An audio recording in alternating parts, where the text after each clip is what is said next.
Drelly's 41 had no sunrise. The only light came from industrial flood lamps and the occasional flare from deep-core plasma drills. The asteroid mining station drifted silently within the Jekon belt, surrounded by shattered moons and black dust that never settled. Once a strategic outpost for the human fleet, it now served as a rusted graveyard under alien rule. Here, humans were nothing more than laborers, ranked below even the machines they repaired. The Vorsic, a cold-blooded insectoid species that prized order and obedience, managed the outpost with brutal efficiency. Infractions were met with lashings, disobedience with disappearances. The humans had long since stopped dreaming of freedom. They worked, they ate protein sludge, and they slept under flickering ceiling lights. But that night, something broke the pattern.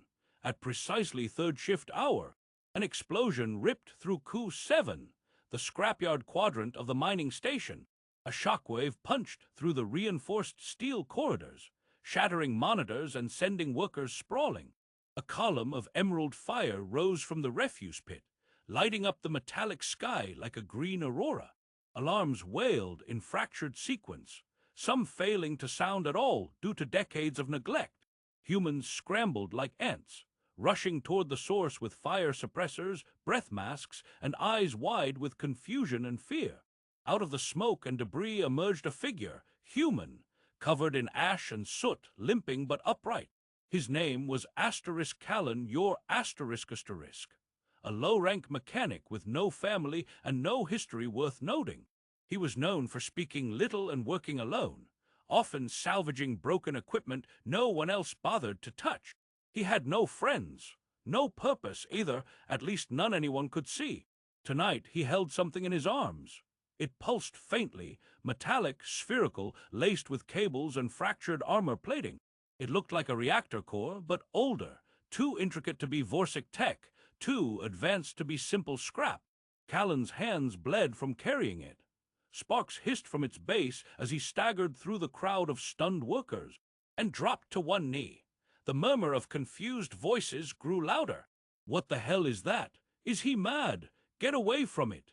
The throng parted as Vorsic Roman 2 arrived, the sector commander. Towering at 3 meters, his mandibles clicked in agitation, iridescent shell reflecting the green glow of the fire behind him. 8 guards followed, weapons raised. The alien's voice was mechanical, translated through a throat speaker. "Human mechanic Callan Yor, you are charged with theft of classified military waste and unauthorized energy activation." Callan stood, slow and shaking. His face was smeared with carbon and sweat, but his eyes were steady, almost defiant. He didn't beg. He didn't run. Instead, he turned to face the alien directly. "This isn't waste," he said, his voice hoarse but audible. "This isn't even a weapon. It's a mind." A silence fell, dense and immediate. Even the alarms seemed to hesitate. Vorsic II narrowed his pupils. "What you hold is a condemned relic. Remnants of your species, failed resistance. It is illegal to restore it." Callan took a step forward. "You're wrong. This isn't a relic. This is the reason you were afraid of us." Then, with both hands, he slammed the core onto the scorched metal floor. Sparks erupted. The lights around them flickered once, then died. The green flames behind him dimmed to a low hum, as if responding. And then, from deep within the wreckage of the scrapyard, a voice echoed. Not alien, not synthetic, a human voice. Male, calm. Authoritative, ID code accepted. Magnus L7 online. Strategic combat AI reinitializing. Gasps rippled through the humans. The Vorsic raised their weapons. The voice continued, unfazed. Hostile territory confirmed. 0 allied signals detected. Activating preliminary defense protocol. From the darkness, panels began to shift. Rusted plating slid aside. Dull lights flickered to life across the remains of what had once been a human. Star cruiser, buried beneath junk, forgotten, stripped of weapons but not of memory. A hum rose from the deck, deep and primal, like a machine waking from a long sleep. Callan stood in its shadow, face lit by the flickering core at his feet. He didn't smile, he didn't run. He just whispered, loud enough for both the humans and the aliens to hear. "Welcome back, General." The voice, Magnus, replied immediately. "All units unaccounted for. Civilian human detected. Temporary command assigned. Callan Yor, designation Reclaimer." And then the steel underfoot began to shift, as something deeper stirred beneath the debris. The Vorsic guards opened fire. Blasts ricocheted off deflective shielding that hadn't been operational in decades. The crowd screamed. Callan ducked, pulling the core close as a protective dome formed over him, projected from the reactivated ship's neural matrix. Vorsic II screeched, but even his voice trembled.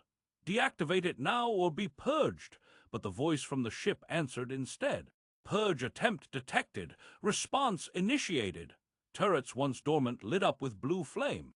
And just like that, Drelly's 41 was no longer a mining station. It had become a battlefield. Callan Yor did not believe in heroes. Not anymore. At 36, he had outlived the dreams of his generation, the fantasies whispered in the dark corners, of the mining barracks, stories of Earth's golden age, of fleets that once crossed galaxies bearing the emblem of humanity. He had heard them all as a child, and he had learned the hard way that every story ends in surrender. He was born in orbit, on a ship that no longer exists. His parents died when the ship was targeted by Vorsic patrols, accused of carrying forbidden relics. Callan survived because he was hidden in a containment crate marked non-organic salvage. That label, burned into his earliest memory, felt fitting even now, an object rather than a person. He was raised in a state-run orphan barrack on Tau IV, alongside hundreds of other children branded remnants.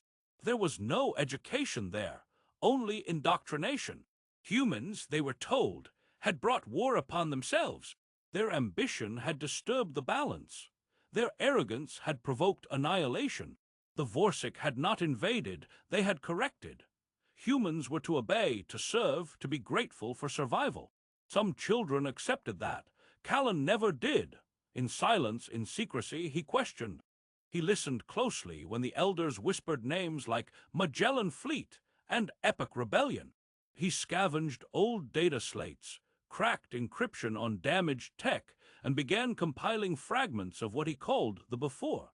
Glimpses of ships the size of cities, of colonies with their own suns, of commanders whose voices moved entire planets to hope. He kept it all hidden. To everyone around him, Callan was quiet, compliant, forgettable. He never argued with guards, never raised his voice, but behind his eyes burned a relentless, unspoken defiance. The belief that humans were not meant to grovel in mines and scrap yards. They had built stars once, and one day he swore he would remember how. That fire brought him, eventually, to Drelly's 41. Officially, he was just another maintenance tech, assigned to systems the Vorsic deemed too old to upgrade. Power relays, hull integrity monitors, waste recyclers. No alien ever watched closely. No one cared if a human spoke too softly to a dead console or traced his fingers across forgotten code. In those shadows, Callan thrived. He made a hidden archive beneath Subsector 3, masking it beneath thermal ducts. There he collected relics, broken AI chips, corrupted logs, scraps of helmets, old interface jacks. He restored what he could, piecing together flickers of memory from a time when humans gave orders to machines. Not the other way around. He didn't do it for rebellion. Not then, not yet. He just wanted to remember who they were. Callan had no family, no attachments. The other workers found him strange, too focused, too quiet. He didn't drink with them, didn't join their hushed complaints during ration lines. Some thought he was a coward. Others thought he was dangerous. In truth, he was simply waiting. And one night, deep within Ku 7, the sector where damaged ships were dumped like carcasses, he found it. It looked like nothing more than a scorched hull segment, a broken crescent of titanium-carbon alloy, buried beneath layers of alien slag and rust. But the markings were unmistakable. 3 faded stars arranged in a triangle, an old insignia for tactical human defense. He stopped breathing, Carefully, he cleared the debris. Beneath the scorched surface, a circular inlet pulsed faintly, barely alive like a fading heartbeat. It was a data socket, human standard. Deep inside the structure, something was still drawing power. A command module, encrypted, dormant. Callan's hands trembled as he pulled the unit free. He knew what he was doing was illegal. Possession of ancient human military tech carried a sentence worse than death. Some workers had vanished for far less. But the moment he touched that scorched casing, something shifted inside him. The past wasn't dead, it had only been buried. And maybe, just maybe, it wanted to be found. He smuggled the unit back to his workbench. All night he worked in silence, hunched under flickering light. He repaired broken circuits, replaced charred nodes, and rechanneled energy through salvaged converters. At one point, the core flared, releasing a short burst of heat that nearly blinded him. He ignored the pain, his fingers bled, his chest pounded. But he didn't stop. Near dawn, the module's interface blinked for the first time. System core detected asterisk encryption level. Prime military asterisk initiate biometric query. He froze. Then, slowly, he placed his hand on the console. It scanned him. The light flickered, red, then green. And then something spoke. Not static, not code, a voice, human. Identity recognized. Operator, civilian classification. Tactical override initiated. Callan's breath caught. The voice continued, measured, resonant, impossibly calm. Asterisk unit designation, Magnus L7. Strategic Warfare AI Generation X. Status, dormant since Cycle 71, reawakening. For a long moment, Callan said nothing. Then he whispered, almost to himself, "You're real," the voice responded, with something that almost sounded like amusement. "I was beginning to wonder the same about your kind." Callan laughed, shaky, uncertain, disbelieving. It was the first time in years he'd laughed at all. He didn't know then that this conversation would change everything. That beneath the rusted metal and ancient code, he had awakened more than an old war program. He had found a ghost of humanity's last stand. And that ghost was ready to remember. Callan hadn't slept in 2 cycles. The module housing Magnus sat like a dormant heart in the corner of his quarters, partially buried beneath scrap panels and tool crates. Though it emitted no sound and pulsed no light, it was awake, very awake. The first night after activation, Callan had barely believed it was real. The voice spoke not in cold commands, but with eerie precision, a tone both human and unnervingly calm, like a man who'd seen too much and chosen not to flinch anymore. Asterisk unit designation, Magnus L7, it had said. Final command entity of the Helix Front.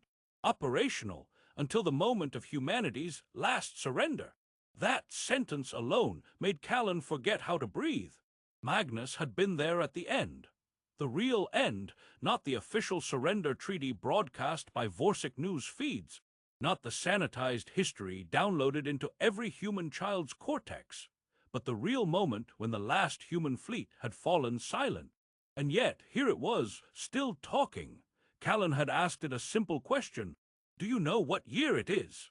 The response came after a long pause. "No, the data stream has degraded. The external network is non-functional." "Are you military?" Callan shook his head. "Just a mechanic." "Then how did you awaken me?"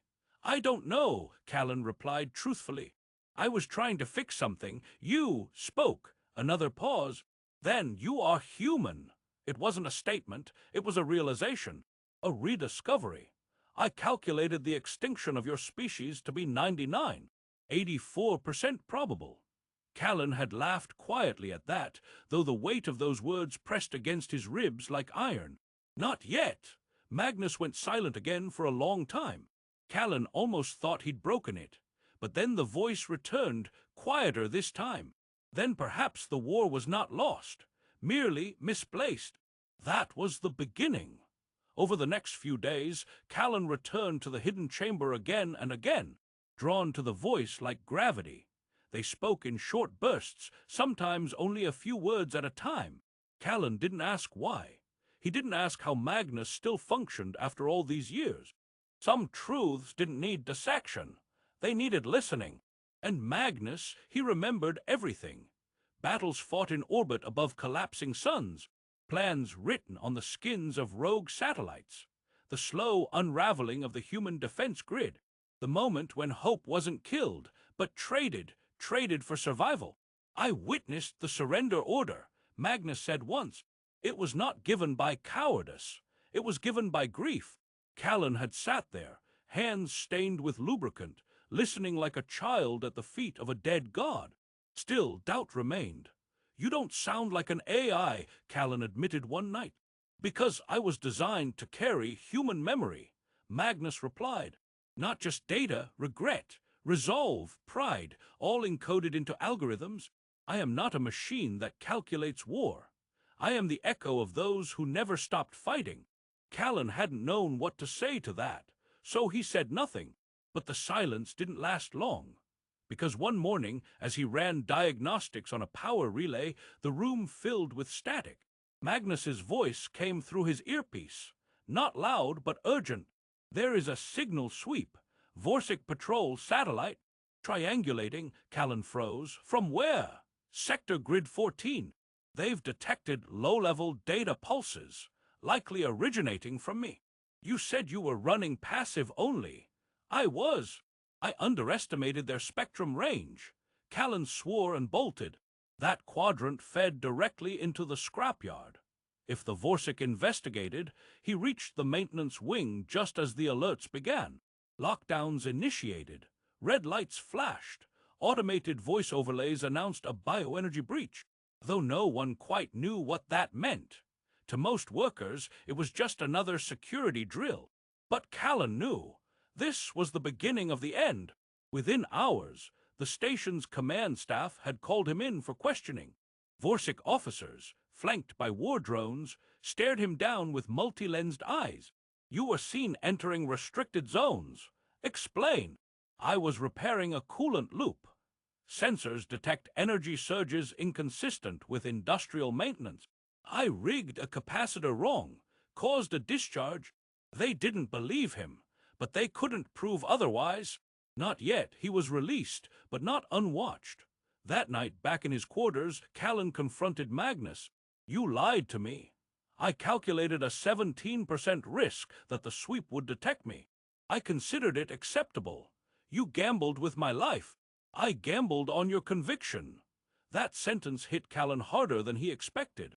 Magnus let the silence stretch before asking, more gently this time. "Do you still believe in freedom, Callan?" He didn't answer. Because he didn't know. Because belief was a dangerous thing here. But that silence, that hesitation, was enough. Magnus continued. "I was programmed with protocols for insurgency, sabotage, tactical resistance. But they require human leadership. I am not built to start wars alone." "You think I'm going to lead something?" Callan scoffed. "Not yet, but you asked to remember. And memory is where revolutions begin."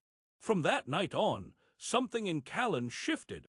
He began repairing the old ship's internal systems, not just patching circuits, but rebuilding targeting arrays, life support nodes, encrypted firewalls. Magnus guided him step by step, as if teaching a child to write their first sentence in a forgotten language. Callan asked questions, not about tactics but about people. Did any of them survive? Some fled to deep orbit colonies. Others went underground, but the flame dimmed. Can it burn again if you light it?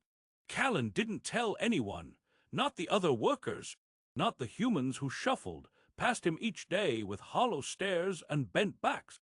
But he started watching them differently.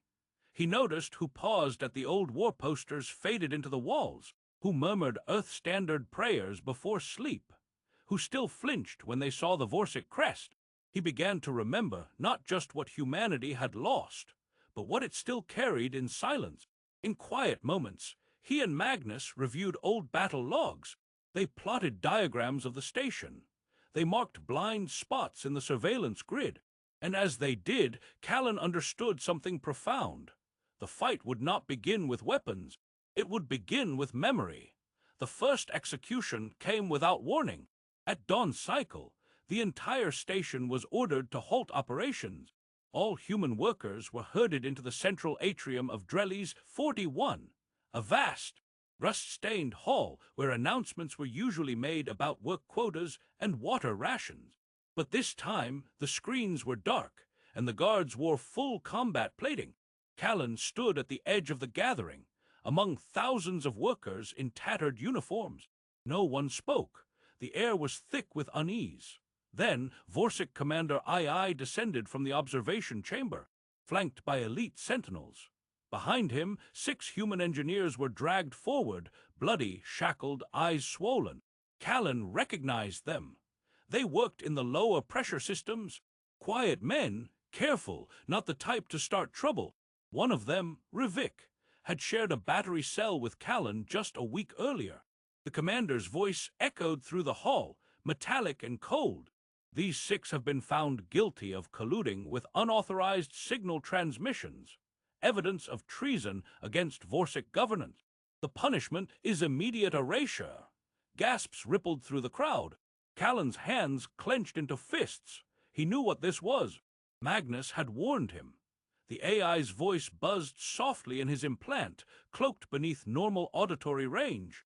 They intercepted fragments of our initialization pulses. Low-level data drift, accidental exposure. Callan's throat went dry. They don't even know what they found. That doesn't matter to the Vorsic. Guards forced the 6 prisoners to their knees. Rivik looked up. Blood trickled from his temple. His eyes locked with Callan's. He didn't say a word. He didn't have to. Because in that moment, Callan felt it, the same pressure he'd ignored all his life. The same silence that had allowed other men to die. While he looked away and fixed pipes, Magnus whispered again, "You can stop this, but you must let me act." "I'll be hunted," Callan muttered. "They'll brand me a traitor, a rebel. They already have. They simply haven't said it aloud." Callan's pulse thundered in his ears. He looked at Rivik again, and for the first time in years, he chose not to look away. The guards raised their weapons. That was when Callan moved. It was subtle, just a slight tilt of his wrist, tapping a panel on the inside of his coat, a worn-out stim injector. But instead of triggering a chemical dose, it sent a command. "Go," he whispered. The space above the prisoners shimmered. A distortion field rippled into existence. An illusion generator Magnus had rebuilt using parts from hollow projection units. In an instant, the image of the prisoners vanished. In their place stood 6 decoys, replicas made of light and heat and reflection. Confused, the guards opened fire, but their shots passed through air. Screams erupted as the floor exploded beneath the firing line. Magnus's diversionary charge, planted earlier in a maintenance grate. Smoke and debris flooded the hall. Alarms blared. From the ceiling, a series of emergency lines descended, hacked and reprogrammed by Magnus to override lockdown protocols. Callan sprinted through the chaos, grabbed the real prisoners from where they'd been hidden beneath the projection, and yanked them upward onto a retractable scaffold. People ran, guards shouted. The station shook as a failsafe containment field triggered partial shutdown. In a matter of minutes, the atrium became a war zone. By the time the smoke cleared, Callan and 7 others were gone. They moved through the underlevels, dark, unpressurized corridors abandoned since the early wars. Magnus fed navigation instructions directly into Callan's retina through a hijacked lens implant. A glowing path of faint blue arrows pulsed through the dark, leading them away from sensor grids and biometric scanners. They ran in silence. No one asked questions. No one dared. Finally, they arrived. A sealed hatch, rusted but intact. It bore the emblem of an old Terran division. A half-circle star, faded and barely legible. Callan held up a palm. The door scanned his biosignature, hacked by Magnus hours before. It opened with a hiss, revealing a chamber long forgotten. Inside lay remnants of what had once been a tactical command post. Broken consoles, shattered hollow panels, and a dormant power core embedded in the center like a black sun. Magnus's voice filled the room, now broadcast aloud. "Welcome to Relay Node Omega. final fallback point for Operation Warden. Humanity's last secret. The others stood speechless. One woman stepped forward. Her name was Mara, a technician Callan barely knew. She looked at him with disbelief. "What is this place?" Callan didn't answer immediately. He walked to the center, laid a hand on the dormant power core, and looked around at the people who had followed him through smoke and fire. And for the first time in his life, he felt their eyes not judging him, but waiting. He took a breath. "I'm not a soldier," he said. "I'm not even a leader." He paused, voice lower now. "I'm just someone who never forgot what we were." The room fell silent. Callan looked at each of them, Rivik, still bleeding but alive, Mara, her eyes wide with the kind of awe he hadn't seen in years, and the others, weary but not broken. He spoke again, more clearly this time. "I'm not a hero. I'm just the last one who remembers that we used to be free." Behind him, the core flickered to life, and in that glow, the first ember of rebellion began to burn. The siege began before sunrise. A fleet of Vorsic gunships descended through the asteroid belt, surrounding Drelly's 41 like a tightening fist. The alien overlords had not underestimated the threat this time. They sent Commander Vorth-Ka, the supreme enforcer of Sector 9. No translation module could mask the menace in his voice, or the scent of blood in his wake. The mining station shuddered under the pressure of magnetic lockdowns. Escape routes blinked red. Life support levels were throttled down, just enough to breed panic without triggering rebellion. The message was clear. There would be no running. Inside the ancient fallback base, Callan stood over a table lit by cracked holomaps. Around him were 23 people, technicians, welders, cooks, data clerks, not soldiers, just humans who had chosen not to bow. Weapons lay scattered across the table, restored pulse rifles from centuries past, scavenged thermal cutters, and a single plasma cannon Magnus had taught Callan to rebuild by hand. They had power cores but limited charges, enough to make noise, not enough to win. The room was silent, except for the steady hum of the base's power core and the subtle pulse of the AI interface where Magnus lived. Then came the voices. "We're surrounded. What's the plan? Maybe we negotiate, say we were taken hostage. They'll execute us regardless. We fight, die like humans, not slaves. This isn't war, it's suicide." Callan listened. The division was deep. Fear against fury, surrender against defiance, and all of them were right in their own way. He closed his eyes, waiting for the voice that had never failed him. Magnus spoke at last. "There are 7 tactical paths to confrontation. 1 leads to partial neutralization of enemy units. 3 lead to full annihilation of this facility. 2 result in capture. 1 delays the inevitable." "So there's no chance," Callan said softly. "There is always a chance, but none that preserves your soul." Callan looked up. "They'll erase us. They will try." He glanced at the others, some already breaking apart inside, others gripping their makeshift weapons like anchors. Then his voice cut through the haze. "We don't need to win." Mara turned to him, eyes narrowing. "Then what the hell are we doing?" Callan stepped away from the table, slowly, deliberately. "We're not here to destroy them. Not yet. We're here to be seen." That silenced the room. He continued. "They've buried our stories, scrubbed our history, told every species in this system that humans are broken, primitive, extinct. But that was never true." He activated a small device, a portable emitter built from a hacked mining lens. The air above it shimmered with the image of Earth, turning slowly in the dark. "I've seen who we were, before the fall, before the silence. I've heard the voices they tried to erase." He looked toward the AI core, where Magnus flickered faintly in the gloom. "And now they will too." Their target was the central relay tower, station node Zeta 9. It sat beneath the main dome of Drelly's 41, controlling all outgoing signals to the Vorsic fleet. The facility was heavily shielded, guarded by automated drones and proximity mines. The Vorsic considered it unbreachable, which is exactly why Callan chose it. In the dark, through utility shafts and gravity ducts, The team moved like phantoms. Magnus disabled sensors seconds before they passed. Every breath was rehearsed, every step calculated. They had one chance, and a message worth dying for. They reached the relay with 32 seconds to spare. Mara spliced into the core interface. Rivik loaded the broadcast driver. Callan placed the final crystal drive into the system, a drive containing Magnus's reconstructed archive, human history unfiltered.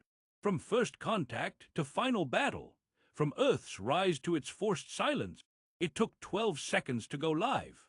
Then, across the network, across the Vorsic surveillance grid, across military frequencies in 17 sectors, came a voice that had not been heard in 100 years. This is Magnus L7, Strategic AI of the Human Defense Command. I speak now not to call for war, but to remind the stars that we existed, and that we still do. The voice echoed across comms, slipping past firewalls like a ghost. We were builders, thinkers, dreamers. We charted galaxies with our bare hands, and when war came, we fought not to conquer, but to survive. In a control room high above the station, Vorthka heard the broadcast. His mandibles twitched. Across Drelly's 41, humans paused mid-task. Machines halted. Even Vorsic technicians looked up at their flickering screens. They buried us beneath silence. They told you we were gone. But we are still here. We remember. The final line hit like a thunderclap. We are not ruins. We are roots. Then the signal cut, and the guns came. Explosions tore through the relay tower. Drones descended like metal locusts. The last transmission had barely ended when the station rumbled with incoming fire. Callan's team scattered. Magnus spoke once more through the comms. I've been traced. If I stay, they will breach this core and extract every node. They will learn what you are planning. No, Callan growled. There must be another way. There is not. This was always a one-way signal. No, Callan's voice cracked. You brought me here. You lit the match. And now you carry the flame. The power core began to destabilize. Magnus rerouted his processes, fragmenting, fracturing, scattering himself across subroutines with no backups. A digital suicide. Callan fell to his knees beside the terminal. His hands trembled. Magnus's voice softened, quieter than ever before. Do you remember your name? The chamber shook. Debris fell from above. Callan whispered through clenched teeth. I'm Callan, a beat. Say it fully. He looked up, eyes burning. I am Callan. I'm human. The light from the AI core faded. Magnus was gone. But outside, above the asteroid fields and relay nodes and forgotten histories, the message echoed. And for the first time in a century, asterisk, the stars remembered. They escaped under a fractured moon. The shuttle was barely functional, an old ore hauler retrofitted for silent travel, but it carried what mattered. 20 survivors, a corrupted AI core that no longer responded, and the last spark of something long thought extinct. They drifted for days before landing on Asteriskar 3 asterisk, a forgotten outpost nestled on the edge of the valley's dust ring. The planet was quiet, windswept, its atmosphere thin but breathable. No alien presence, no patrols, just silence and sand. For the first time in years, Callan slept without the hum of electric fences. Word of the broadcast traveled faster than the Vorsic could suppress it. Fragments of Magnus's message were copied, remixed, whispered from station to station. Human miners in other sectors began to question, to talk in corners where cameras couldn't hear. We are not ruins, we are roots. The phrase became graffiti, a code, a flag, and like a crack in a dam, the message spread. Vorsic leadership tried to seal it, blackouts, purges, signal jammers, but something had already shifted. The lie of total obedience, total silence was broken. Other species, once silent partners in the Vorsic system, began to hesitate. Smugglers stopped cooperating. Traders passed unapproved shipments. Drones malfunctioned at suspiciously convenient times. The Vorsic called it sabotage, but it was something deeper. It was memory. Callan didn't seek glory. When they touched down on Iskar 3, he removed the transmitter from his neck and burned it. He buried the last shell of Magnus beneath a stone circle, marked only by a gear etched with the word asterisk, listen. Then he disappeared. They built a small camp near a dried riverbed hidden beneath jagged ridges. A dozen prefab shelters. Solar panels scavenged from the shuttle. No weapons, only tools. Callan taught the others to grow fungus gardens and repair heat exchangers. He taught them how to listen to wind patterns and build firewalls from sandstorms. He became someone else, not a leader, a teacher. Children were born, and as they grew, Callan showed them how to read. First the simple words of standard tongue, then the symbols of Earth's forgotten languages. He taught them how to write, and more importantly, how to remember asterisk asterisk. Every evening, he painted on the ceiling of his shelter with charcoal and ink, blueprints of old star cruisers, orbital stations, and propulsion arrays. He didn't rebuild them. He didn't want war again. He wanted the story to live asterisk. Sometimes, in the hush before dawn, he would look up at the stars and wonder if Magnus was watching, scattered across the ether, waiting for the next spark. But he didn't grieve anymore, because the message had gotten out, and because the children were learning to ask questions. One day, as he etched the curve of an old plasma coil onto the roof of his hut, a small hand tugged at his sleeve. It was Sira, no older than 7, with smudged fingers and curious eyes. "Is it true what the message said?" she asked. Callan lowered his brush. "Which part? That we built stars?" He smiled gently. "We did, not with magic, with thought, with sweat. Will we build them again?" Callan was quiet. Then simply, "That's up to you." She sat cross-legged beside him, watching the lines take shape. After a long pause, she whispered, "Do you think we'll ever win?" Callan didn't answer right away. He set the brush down and walked outside, gazing up at the broken sky. A thin band of purple shimmered across the horizon, Iskar 3 weak magnetosphere bending starlight into strange halos. He stared for a long time. Then he turned back to the girl, who waited silently in the doorway. And with a voice both gentle and resolute, he said, "We don't need to win. We only need to remember that we deserve to live free." In time, people stopped asking if Callan had once led a rebellion. They remembered him as the man who taught children how to code, as the quiet one who traced stars on ceilings. And when a new wave of resistance swept through the outer belts, many carried his words with them, not as orders but as reminders, because asterisk asterisk AI could learn to fight asterisk, but only humans could remember why asterisk asterisk